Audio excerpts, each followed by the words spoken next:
Again, good morning, everyone. Thank you for being here. Welcome to this special edition of Newsroom at Home, the election edition. My name is Frank Pine. I'm the executive editor of the Bay Area News Group and of Media News Group, our parent company. I'm joined today by Dan Bornstein, who is the editorial page editor for the Bay Area News Group. We're going to be talking today about the opinion section as it relates to elections and endorsements. To get us started, we're basically going to have a conversation here where I will ask Dan a bunch of questions and we'll kind of chew the furniture for about 45 minutes, and then we'll open up for some questions. If you have a question, please drop it into the Q&A. We'll be monitoring that and then taking questions at the end. I will say it is a big group, so we're going to try to stay out of particular races that might be interesting more to a narrow group. So please keep your questions general enough that they will be applicable or interesting to the broader group. And with that, we'll go ahead and get started. Let me give my first question to Dan. And that is, Dan, I'd like you to start out by introducing yourself a little bit and giving our readers a sense of who you are and how you came to have the job that you have, which is a very interesting job in journalism in general, especially in these times. So over to you, I sir. love, first of all, I love the job. It's a special job. It's a special responsibility. And I feel lucky to be in this job. I started out, my background's in journalism and public policy. I grew up in the Bay Area, mostly in the East Bay. And I've been in journalism for 45 years, mostly, almost entirely with newspapers that are the underpinnings, the historical underpinnings of what's today the Bay Area News Group. I was the political editor for about a decade in the East Bay. I was the Sacramento bureau chief for a couple of years, and I have been working on the editorial pages for about 17 years now. And as one of my former editors said, it's easy to do the reporting. It's easier to do the reporting. I shouldn't say it's easy, but it's easier to do the reporting. The tough part then is figuring out the opinion. And yeah, that's true. It can be very tough at times. Um, so that's an interesting scope of experience that you've had from being a political reporter and editor responsible for the journalism to being the opinion editor who's responsible for the newspaper's take on the journalism and recommendations to readers as to what they should make of the news and what they should do about the news. Um, Certainly in both areas, truth and accuracy are important. On the journalism side, we pride ourselves on fair and balanced reporting from an objective perspective, whereas on the opinion side, you tilt more into advocacy and persuasive argument. Can you talk about how that works? Is there a professional code for the opinion section? What are the ethical touchstones? How do you think about that? Yeah, I mean, for starters, I think it's really important to keep in mind that basically the same journalistic standards apply in terms of accuracy, in terms of facts. The same ethical standards apply in terms of conflicts of interest or, staying out of things in which if I had a financial investment in them or something like that. So we have the same basically ethical standards and basically the same reporting standards in a certain sense. It had I'm not sitting here on a day in and day out basis saying, what do I think about this? And just spouting off.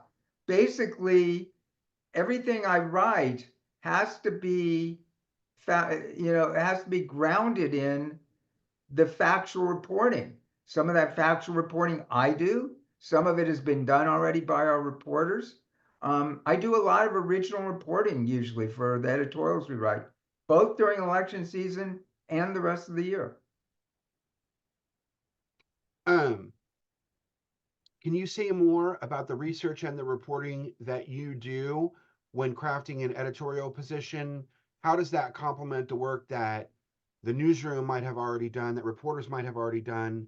How much of your work is independent from that and original? Like you see a thing that you're interested in and you recognize that maybe there's a gap in the reporting. Do you go after that? And if so, how do you know um, how much is an appropriate amount of time to spend on a particular thing. Yeah, well, it can take a lot of time sometimes, but and let's break this into non-election season and endorsements maybe, because it's a sort of different process, if you will.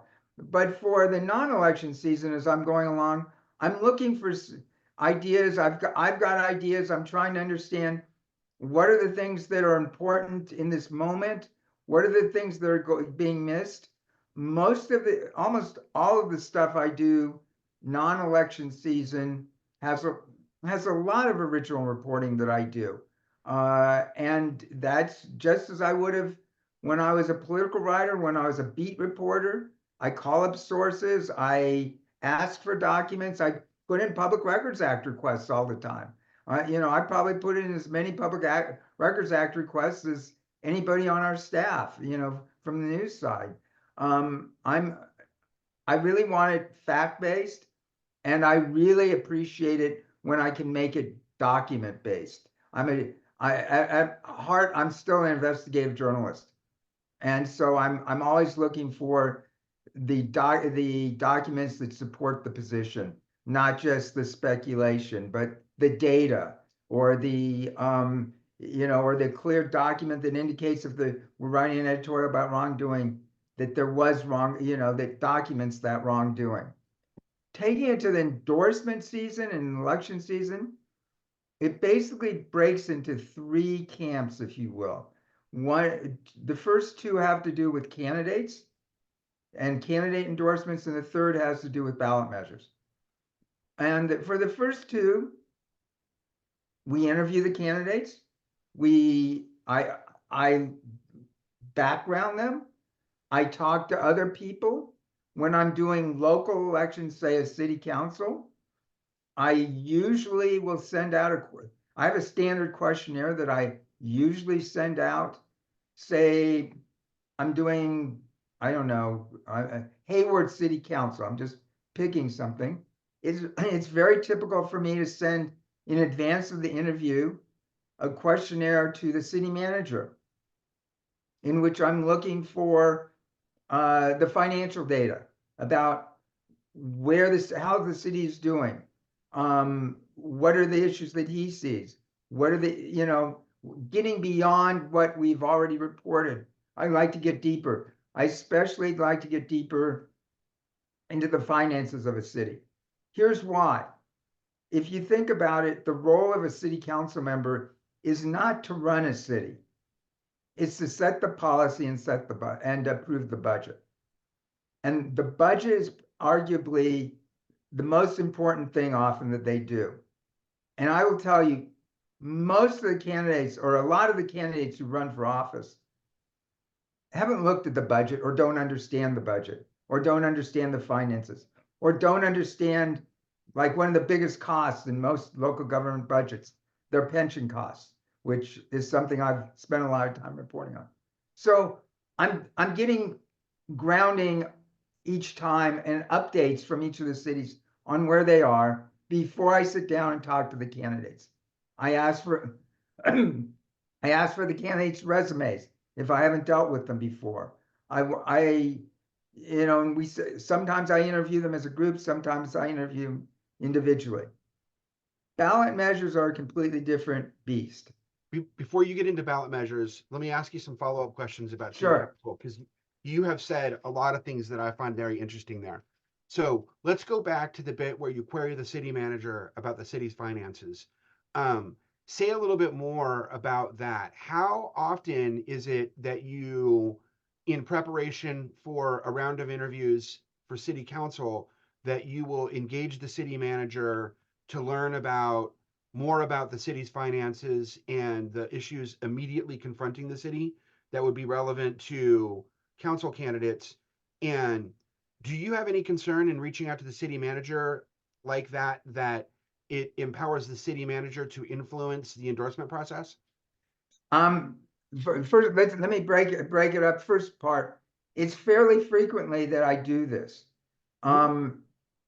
Where I don't do it is generally in cities where I already have financial data or I have a sense of it.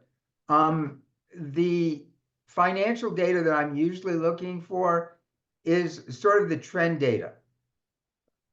Where are they in terms of number of employees? What are their budget? What have their budget trends been? This was especially true during the pandemic, for example. What are their long-range financial projections? I'm often looking, are they projecting their budgets out? If so, how many years? Some well-run cities will run 10-year projections. Some cities are barely scrambling to get by this year, much less think about next. So those are the sorts of questions I'm especially looking for. What are the, and then I may drill a little bit deeper about what are their benefit structures for their employees that may be driving costs to understand whether they seem reasonable. Some cities are actually have under benefited their employees, if you will, and some cities have grossly over benefited their employees.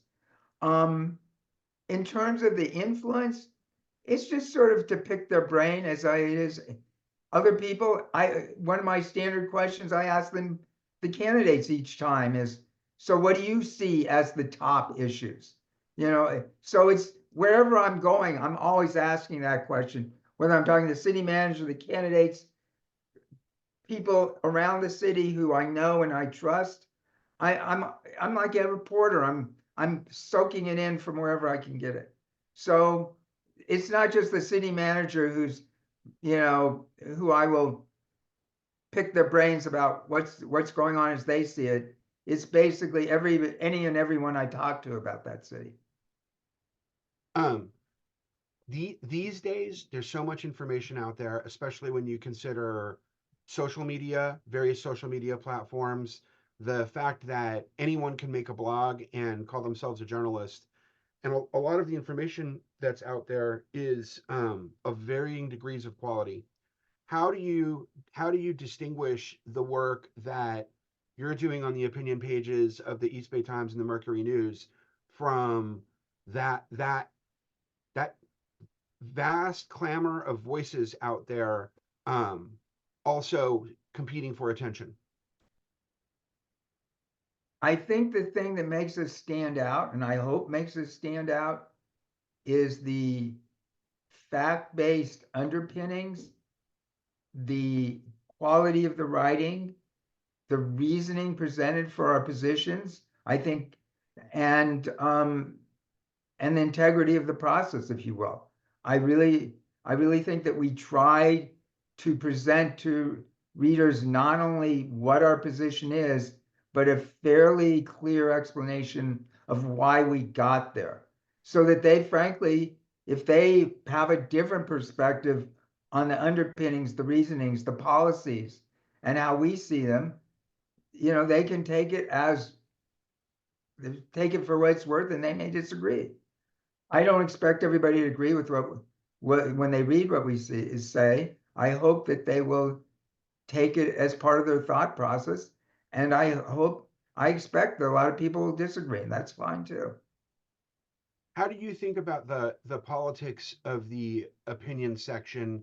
I mean, certainly there are certain issues that the paper has traditionally taken a consistent position on those issues, and there's a certain politics to the page. How do you think about that when you're crafting an editorial or deciding how to write about a particular issue, and how do you frame that piece for readers who might not agree? Okay, let's start with the first, okay, which is I'm always thinking about what we have historically said and where we have been. And if we're going to pivot on a position on an issue, I think we owe it to the readers to flag that, to tell readers, hey, in the past, we've basically on this policy issue had this position and we're shifting because of this reason or that. So I'm looking for some consistency in our position. For endorsements especially, we're taking those positions that we've been spouting in editorials for the prior 2 years or 4 years or, historically, and we're looking for candidates who either support that or if they disagree, can disagree with intelligently and thoughtfully, because we will endorse candidates who don't agree with all of our policy positions, who may disagree with many of them. But if they can thoughtfully discuss the policies, that's another criterion we're looking for. Your second part of the question, remind me again. I'm sorry. The second part of the question was, how do you make an argument that appeals to people who might not agree? Oh, okay, yeah. Well, I think that this is trying to say, this putting down our markers as to where we are and where we are, and hopefully we can make an argument.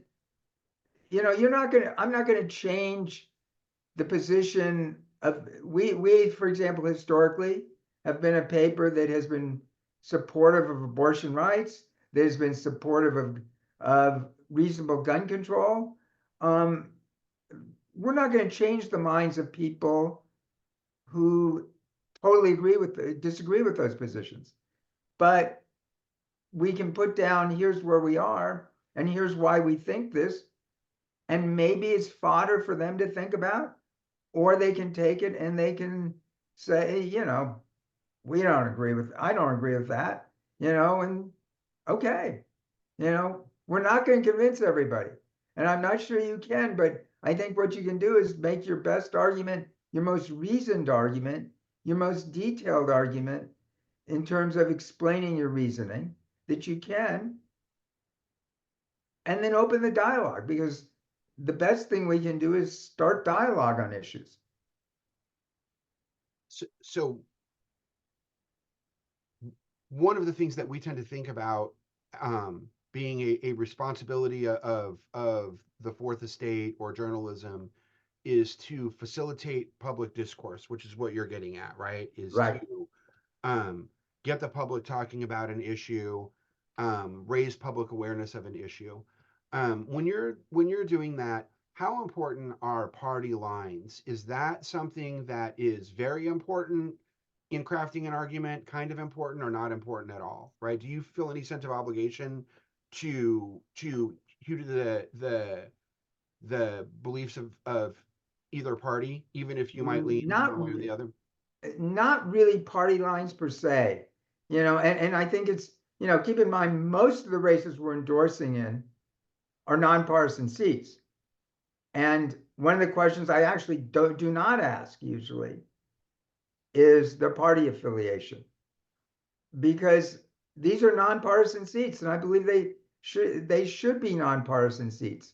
They're, the importance is where they are in policy, not which party they registered with.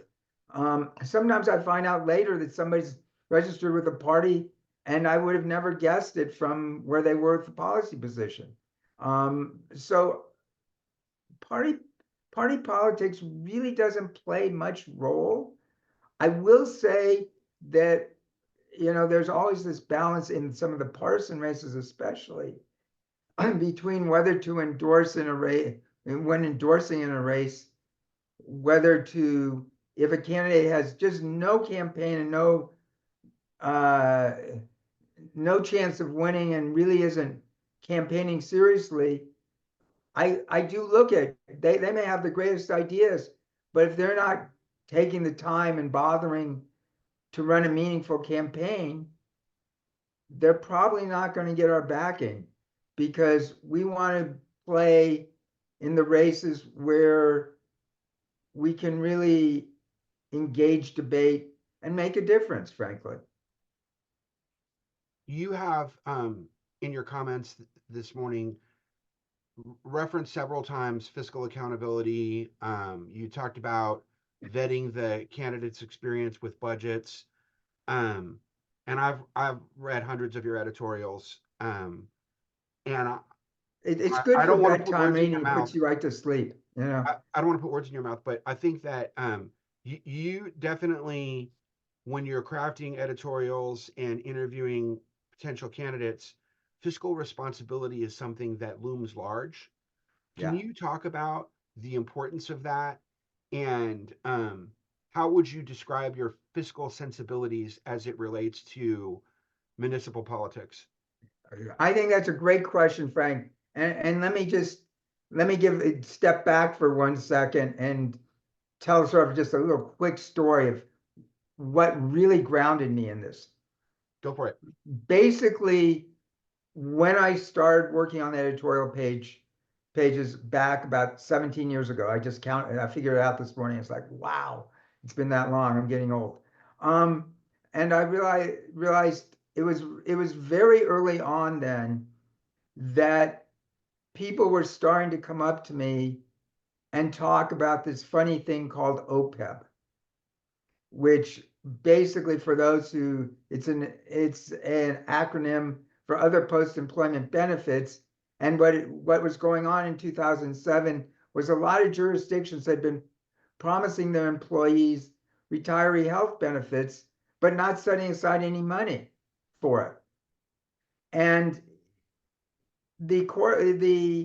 um, the similar and even bigger problem quickly became apparent to me was our public employee pension system, which I'd written about before as a reporter, but hadn't gone diving into as deep as within, for about 7 or 8 years, really got deep in the weeds with and really came to understand. The basic bottom line of this is that we should be funding our post-employment benefits, whether they're for health insurance in retirement or pensions. We should be setting aside that money now as people earn their future benefits. Each time they earn so much more benefits in the future, we should be setting aside money now so they'll earn investments, so there'll be money in the bank to pay it out. And we haven't been doing that. The result of it is, we read about these underfundings at CalPERS, for example. And the result of that is that underfunding has to be paid, but it gets paid later. And the effect of that is essentially that future generations, our kids, will be paying the debt for our failure to set aside money now. That fundamental notion sort of carries over to household budget, if you will, or a municipal budget. That, look, you've got a budget now, you got to set aside money and spend it responsibly. You should only be borrowing money for capital assets that have life that lasts the length of the equipment you're purchasing with it, or the buildings, or whatever it may be. You should not be borrowing or getting in debt for labor costs, for example, or for pension costs. But that is exactly what we're doing right now and have been doing for years. And that's exactly why a lot of cities are in deep financial trouble right now, because those pension costs to pay off the debt for the money they didn't set aside in the past is now coming to the fore. And it's really hurting a lot of cities. That's the kind of financial responsibility or fiscal responsibility that, or lack thereof, that I'm concerned about. And I'm looking for candidates when I interview them who understand this problem and don't want to dig the hole deeper. It's really fundamental. I care about it because I care about, my granddaughter not having to pay the bill because we weren't grown-ups now. We weren't responsible managers of money now. And I think everybody, ironically, back in about 15 years ago, a very progressive politician from Oakland, I thought, aptly described it as essentially intergenerational theft. And I think that's basically what it is. And so unfortunately, we still aren't responsibly managing it. Let me use this as a segue to get into talking about some of the ballot measures. Sure. One of our readers wants to know, quote, when are you going to start dissing the ballot measures? End quote. So what you're saying here kind of transfers to your take on bond measures, right? Right. Talk a little bit, talk, talk a little bit about that. Um, and then use that as a jumping off point to talk about your process for developing a position on a ballot measure, whether it's a statewide measure or whether it's a local measure. Okay, that's a really good one. Let's start with a bond measure, for example. Yeah. And let's start with a fundamental thing that I don't think a lot of voters really understand when they go to the ballot box. Bonds are not free money. If they're Right. local bonds, they have to be paid back. And when you're approving a local bond measure, you're also approving a tax increase. And that fundamental principle is lost, I think, on a lot of voters. We have pounded it time and time again. Unfortunately, the consultants who guide these school districts and other local governments on bond measures try and manipulate the ballot wording so that when you go and you look at just the little ballot wording, you'll never see the word tax in there, for example, or rarely. They want you, they'll run circles, linguistic circles, to try and avoid using the word tax. But when you approve a bond, you are also approving a local, usually property tax increase at the same time. And that property tax increase is not just paid by property owners, it's passed through to renters too. So everybody should have some concern about it. That said, there's legitimate reasons to pass bond measures for legitimate capital needs. It should not be used as an indirect way, as BART has done, for example, to bolster its labor costs. We wrote about this in 2016 when they passed the bond measure, and it was basically a sleight of hand in which basically what they were doing is they were backfilling so that they could keep their general fund budget going. I won't go too deep into that, but basic bottom line is what I'm looking for is the tax increase reasonable? Is the money going to be spent on capital assets that are needed? And are those capital assets that are going to last the life of the bond measure? So for example, you wouldn't take out a 30-year mortgage to buy a computer. So why are school districts taking out a 30-year mortgage that taxpayers are paying to buy computers? I find that a little problematic.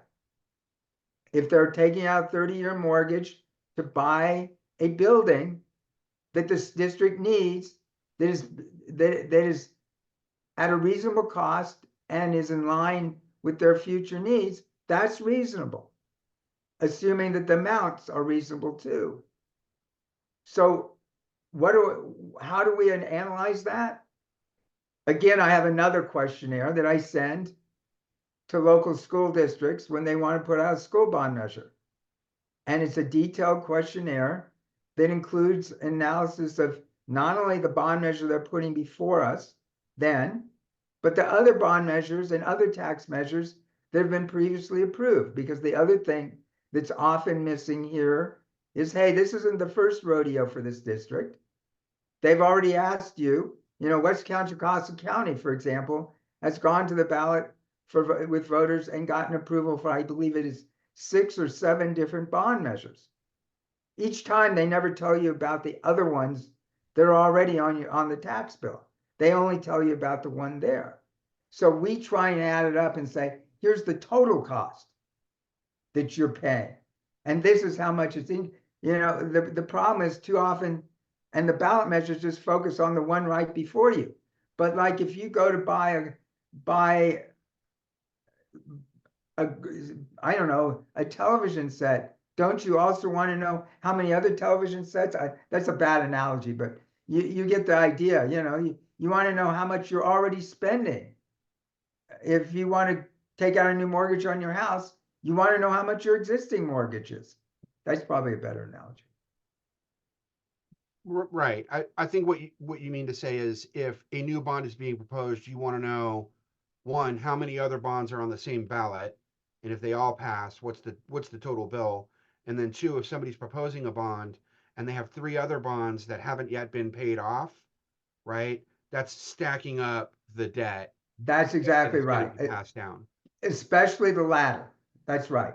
That is the part that's not transparent to voters, and it's really problematic. Right. So a school district, for example, that passed a bond 5 years ago and then one 5 years before that might have bonds that are still alive for 20 and 25 years. And And now this 30 is and another 35 years one, and 40 years. which is going to be 30 years, right? Which encumbers taxpayers for decades to come and just keeps stacking up, Exactly. right? So the bill goes up. Exactly. What would you say is the ratio of bond measures that are good to bond measures that are bad? Oh, that's a good question. I would guess that we've probably been about 50-50 over the years. And some of this, by the way, is not just only, some of our endorsement process is not only just the looking at the details of the numbers, but the lack of transparency has become an issue too over the years. And we've been warning districts about this, and we've started to really crack down on it in terms of our endorsements. If it's a blatantly deceptive bond measure in terms of how it's put on the ballot, that can tip the balance of whether or not we support it. Because if they're not being transparent about even the ballot wording, how transparent are they going to be with the administration of the bond itself over the years? There's a certain ethical standard, I think, that needs to be changed in these local bond measures, campaigns, that we've been campaigning for on our editorial page for years now. Well, you could kind of say that about bond measures, or I'm sorry, you could kind of say that about ballot measures across the spectrum, that the language in the ballot measure doesn't always clearly Yeah, convey what the ballot measure would do. And there's lots of back and forth over the titles of ballot yes. measures and whether those titles accurately reflect what the ballot measure would do. So if that is a part of the calculus for whether or not to support, how much a part of the calculus is that? And how frequently do you feel like the ballot language for a measure is disingenuous? First of all, for most bond measures, the ballot language is generally deceptive. It's basically consultant written to drive up support. If you analyze the bond, it's usually 75 words on the ballot, and usually the first 60 or so are about motherhood and apple pie that's going to buy, right? And then the last 15 or 20 words is the details, which never uses the word tax and tries to sort of slip in, this is how much you're borrowing, and something about the tax rate that most voters will never understand unless they explain it clearly, and it's not explained clearly, starting with the fact that it's a tax. So Now, I would say, I'm sorry, go ahead. Yeah. no, you go ahead. I don't mean to cut So you off. I would say 90% of bond measure ballot wording is, you use the word disingenuous, I'd use the word deceptive. Now, lots of ballot language will estimate the fiscal impact of a particular measure. How trustworthy do you think that is?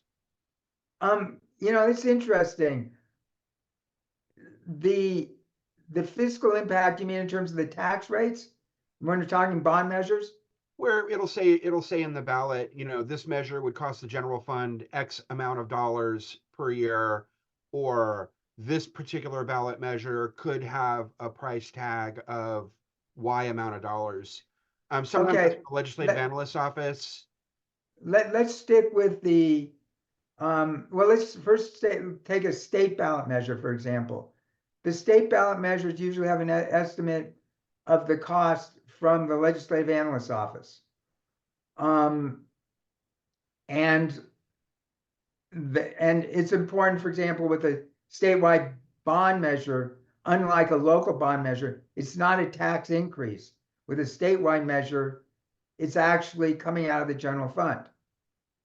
And generally, I find that the Legislative Analyst's Office does a fairly good job of analyzing the costs.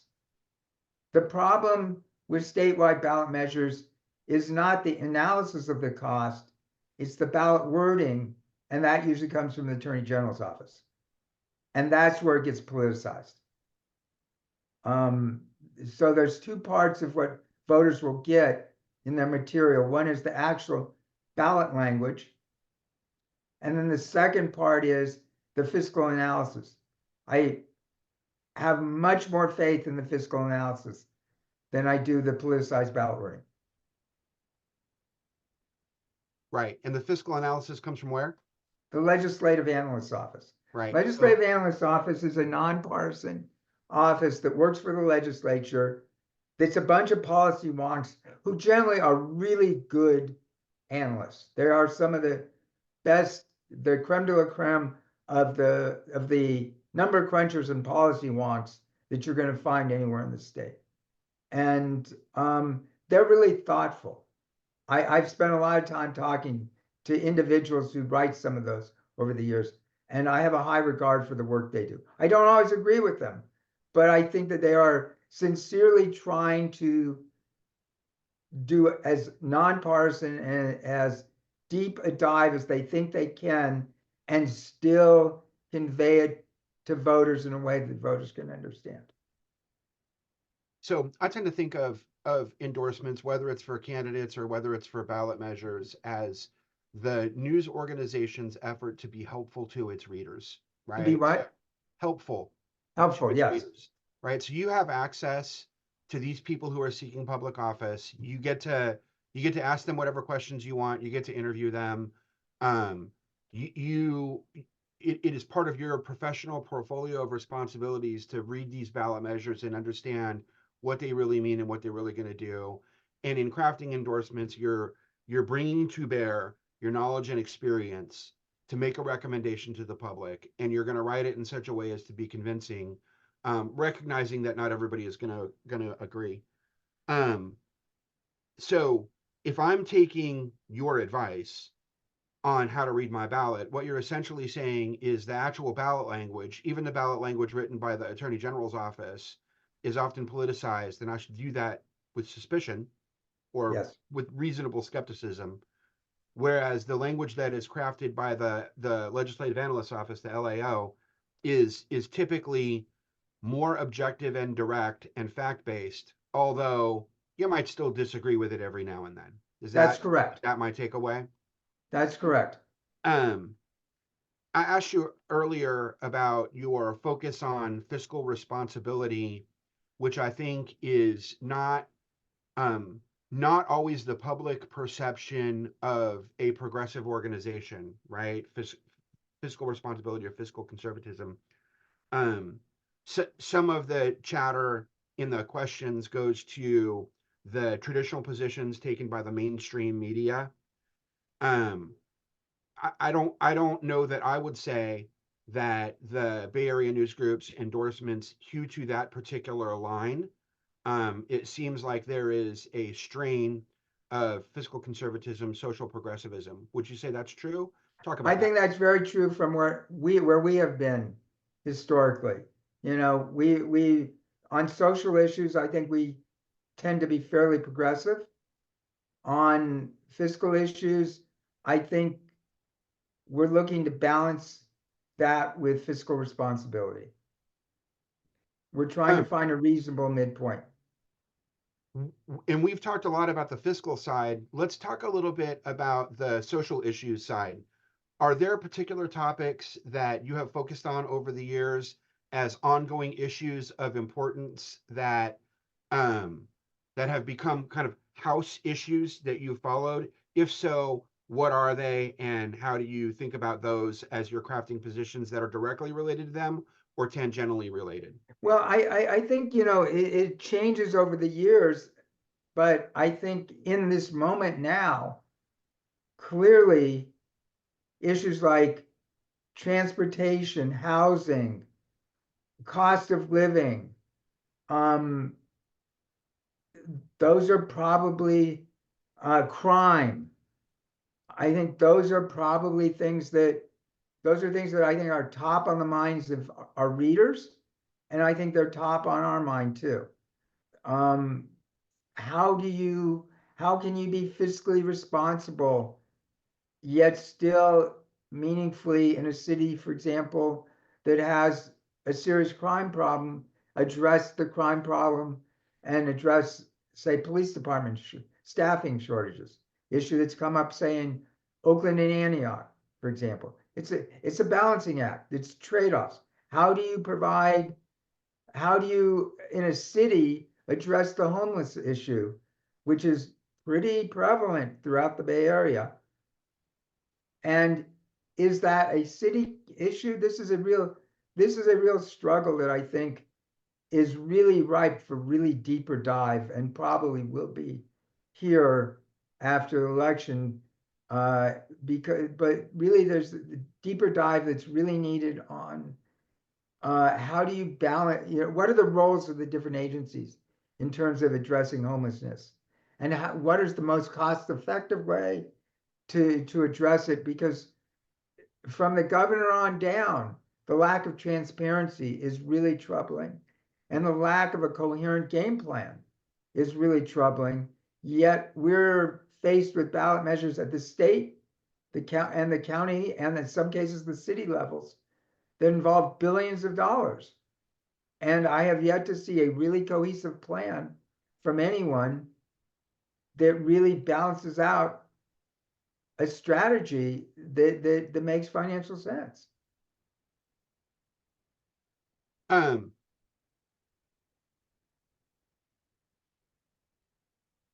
the social issues often manifest in the ballot measures, right? Like you can engage candidates about their take on social issues, but generally speaking, policy gets made in the measures. How do you vet and assess the credibility of advocacy and special interest groups that are pushing a measure, supporting or opposing a measure? Like when you're thinking about a position to take, how do you know who's credible to talk about it? Okay, with the ballot measure, I think I distinguish between ballot measures and candidates, if you would. And for ballot measures, I don't tend to look that much at which interest groups are supporting or opposing. I will usually try and, if it's a statewide measure that's has really big, serious political forces behind it, I'll try and talk to both sides. But my bigger analysis for ballot measures generally tends to be policy driven and financially driven, rather than this interest group or that interest group supports it or opposes it. I try to a certain extent to push out a lot of that noise, because I find that the interest groups from either side generally are just pushing the messaging, the political messaging, not the depth of the measure. And some of them, when you talk to them, it's really interesting. Some people in some of these political campaigns, when you talk to them, they can go deep into the policy when you push them, and you can have a really good discussion. Some of them can't get off their talking point messages, and that is problematic, because then what it signals to me is they can't really discuss the policy itself, or the tax itself, or the details of the measure. And that makes me suspicious when that happens. Oh, and then in terms of candidates,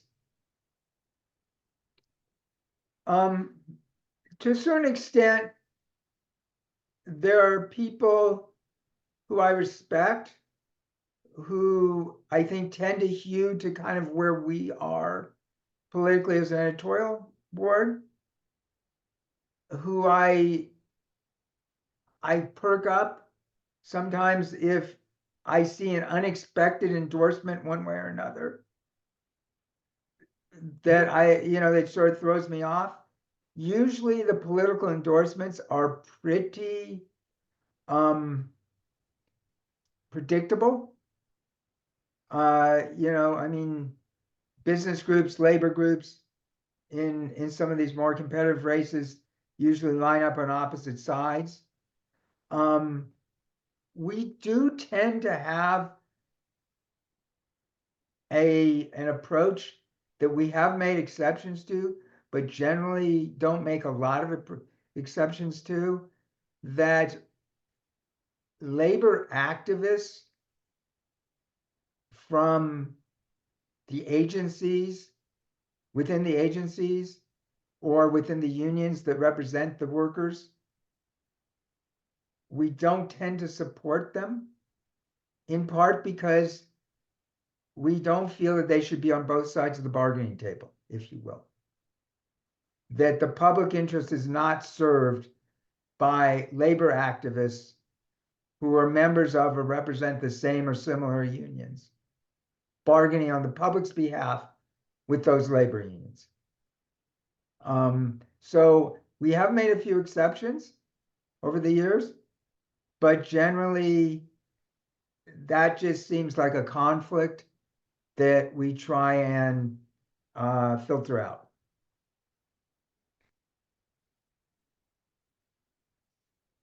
All right. I'm looking at the questions that we have been asked by readers. One reader is wondering when the endorsement roundup is going to come out, the list of recommendations. It is out.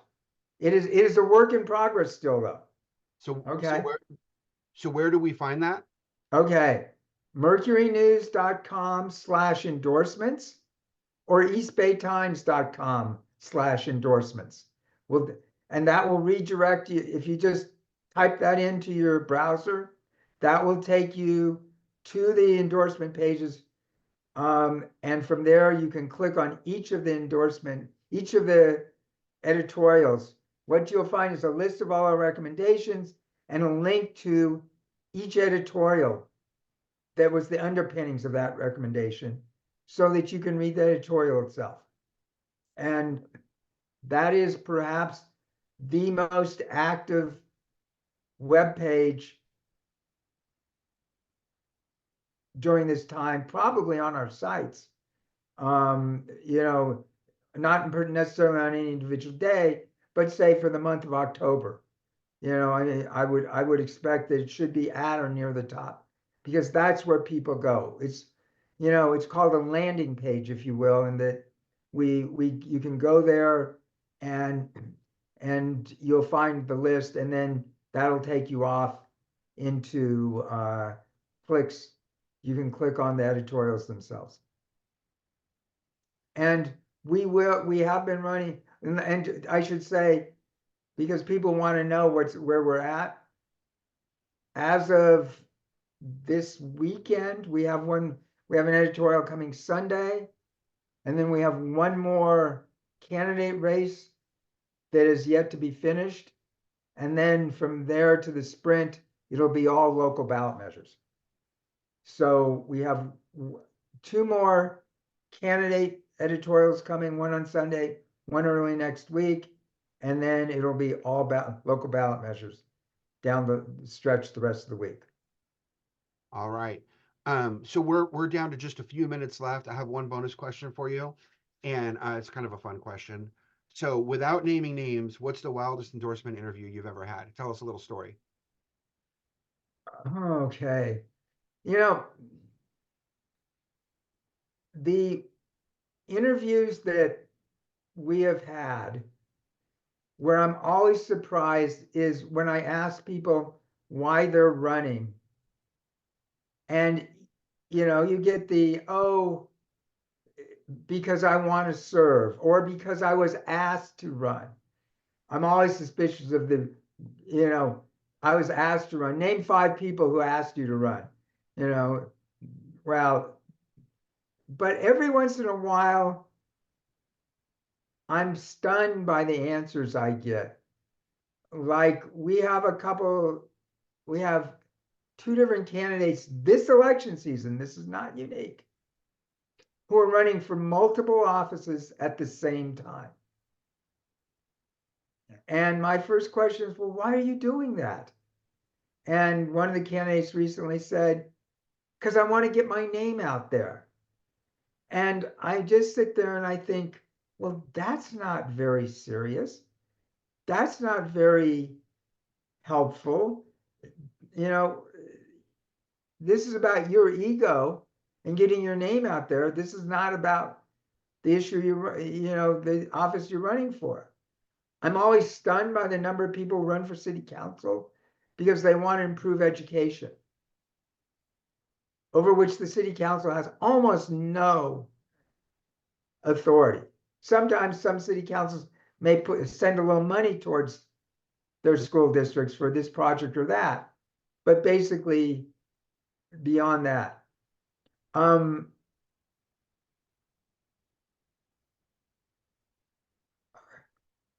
said without naming names, right?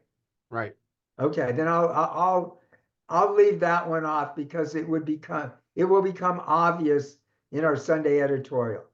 So I will just say that there was a very interesting 2018 interview with a candidate that is referenced in the editorial that will run Sunday, and I think will go online either tomorrow morning or Saturday. So read it, and you'll see it was a very interesting comment for the candidate for what they were running for. All right. Hint, it's at the very end. All right. Way to set the hook, Dan.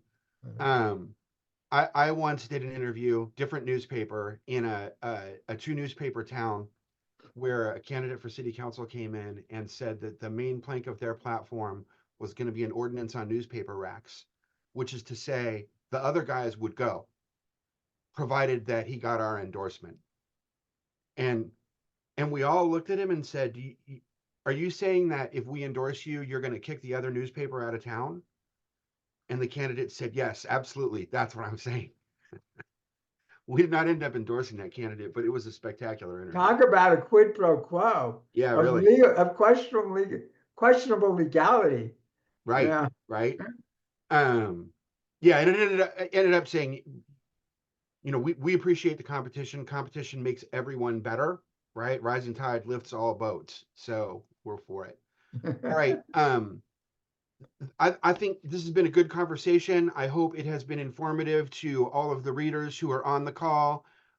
Here, thank you, Charnel. Here are the endorsement URLs, domains that Dan just gave you. So this is where you can go to find the roundups of the endorsements conveniently for your edification on our respective websites. This brings us to the end of our virtual event. I want to thank you all for joining us. Dan, thanks for being here. My Charnel, pleasure. thanks for getting us set up. We will be sending out a recording of this webinar to everybody who was registered for it.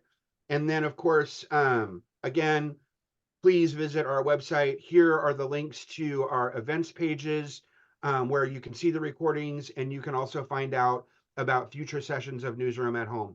Again, thanks to all of you for being here today. Hope you enjoyed it. And please get out the vote. It's important. That is it. Again, thanks, Dan. Thanks, Charnel.